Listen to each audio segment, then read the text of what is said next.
Assalamualaikum warahmatullahi wabarakatuh.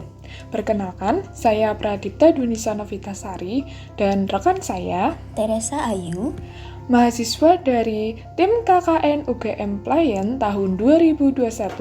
Pada kesempatan kali ini, kami akan menyampaikan edukasi mengenai stop buang air besar sembarangan. Selamat menyaksikan. Apakah kalian tahu kepanjangan dari BAPS? Yap, betul sekali, buang air besar sembarangan. Perilaku buang air besar sembarangan atau BAPS merupakan salah satu contoh perilaku yang tidak sehat. Di antaranya adalah tindakan membuang kotoran atau tinja di ladang, hutan, semak-semak, sungai, pantai, atau area terbuka lainnya, dan dibiarkan menyebar mengkontaminasi lingkungan, tanah, udara, dan air. Lingkungan yang tercemari oleh tinja berkaitan dengan penularan beberapa penyakit infeksi, seperti penyakit diare, kolera, disentri, dan penyakit cacing tambang. Apakah kalian tahu? Data WHO tahun 2020 menyatakan bahwa Indonesia adalah negara kedua terbesar di dunia yang penduduknya masih mempraktikkan buang air besar sembarangan. Keadaan itu menyebabkan sekitar 150.000 anak Indonesia meninggal setiap tahunnya dikarenakan diare dan penyakit lain yang disebabkan sanitasi yang buruk. Sementara data di laman Kementerian Kesehatan Republik Indonesia menunjukkan sebanyak 8,6 juta rumah tangga yang anggota keluarganya masih mempraktikkan BAPS per Januari 2020.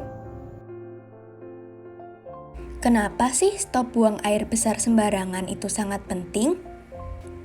Perbaikan sanitasi dasar seperti buang air besar di jamban atau kakus berguna untuk mencegah pencemaran air dan tanah dari mikroba penyebab diare. Lalu, apa itu penyakit diare?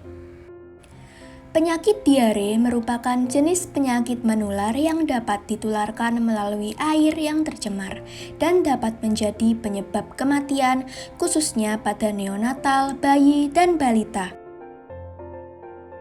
Beberapa alasan pentingnya menghentikan buang air besar sembarangan, diantaranya adalah tinja atau kotoran manusia merupakan media tempat berkembang dan berinduknya bibit penyakit menular, misalnya kuman, bakteri, virus, dan cacing. Apabila tinja dibuang di sembarang tempat, misal kebun, kolam, sungai, dan lain-lain, maka bibit penyakit tersebut akan menyebar luas ke lingkungan. Dengan bibit penyakit yang menyebar luas ke lingkungan, maka bibit penyakit dapat masuk juga ke dalam tubuh manusia dan berisiko menimbulkan penyakit pada seseorang hingga wabah penyakit pada masyarakat yang lebih luas. Lalu, bagaimana sih seseorang bisa terkena diare? Di sini saya akan menjelaskan dua rute yang paling umum terjadi di masyarakat. Rute pertama, adanya peran lalat sebagai perantara. Lalat akan menghinggapi tinja yang dibuang di tempat sembarangan, kemudian terbang dan menebarkan kotorannya dengan cara hinggap di makanan manusia. Makanan tersebut lalu akan dimakan, sehingga akan menyebabkan diare.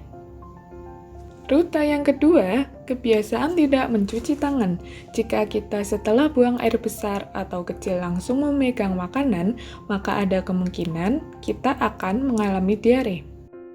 Namun, kita tidak perlu takut karena diare dapat dicegah dengan hal yang sederhana. Lalu, apakah itu? Yaitu dengan menerapkan kebiasaan mencuci tangan dengan baik dan benar menggunakan sabun. Lakukan hal tersebut setelah buang air besar maupun kecil serta sebelum makan. Dengan Dengan stop buang air besar sembarangan, kita ikut andil dalam menjaga lingkungan menjadi bersih, sehat, nyaman, dan tidak berbau. Tidak mencemari sumber air yang dapat dijadikan sebagai air baku, air minum, atau air untuk kegiatan sehari-hari lainnya, seperti mandi, cuci, dan lain-lain. Serta tidak mengundang serangga dan binatang yang dapat menyebarluaskan bibit penyakit, sehingga dapat mencegah penyakit menular. Nah, bagaimana sih mencegah buang air besar sembarangan? Caranya adalah sediakan jamban atau tempat untuk buang air besar yang sehat dan aman. Seperti apa syarat jamban sehat dan aman itu? Syarat yang pertama, kotoran yang ditampung tidak mencemari sumber air sehingga lubang penampungan kotoran minimal berjarak 10 meter dari sumber air minum, misalnya sumur pompa, sumur gali, dan lain-lain. Syarat yang kedua, kotoran tidak dihinggapi lalat atau binatang vektor lainnya. Vektor di sini artinya adalah binatang yang dapat menularkan, memindahkan, atau menjadi sumber penular penyakit. Tinja harus tertutup rapat, misalnya dengan menggunakan jamban leher angsa atau penutup lubang yang rapat. Syarat ketiga, konstruksi jamban dibuat dengan baik dan aman bagi pengguna. Konstruksi harus dibuat dari bahan-bahan yang kuat dan tahan lama. Supaya tidak mahal, hendaknya dipergunakan bahan-bahan yang ada di daerah setempat. Yang keempat, air seni, air pembersih, dan penggelontor tidak mencemari tanah di sekitarnya. Lantai jamban minimal berukuran 1 x 1 meter dan dibuat cukup landai ke arah lubang jongkok. Syarat terakhir, jamban harus dilengkapi dengan atap pelindung, dinding kedap air dan berwarna terang, serta penerangan dan ventilasi yang cukup baik. Luas ruangannya cukup, lantai kedap air, serta tersedia air dan alat pembersih. Nah, setelah kita mengetahui betapa pentingnya menghentikan buang air besar sembarangan, tentunya kita semakin sadar dong untuk tidak buang air besar sembarangan lagi. Maka, yuk kita bersama-sama membantu mewujudkan Indonesia menjadi negara yang memiliki akses sanitasi layak dan menuju masyarakat yang sehat dan aman. Terima kasih, sampai jumpa lagi.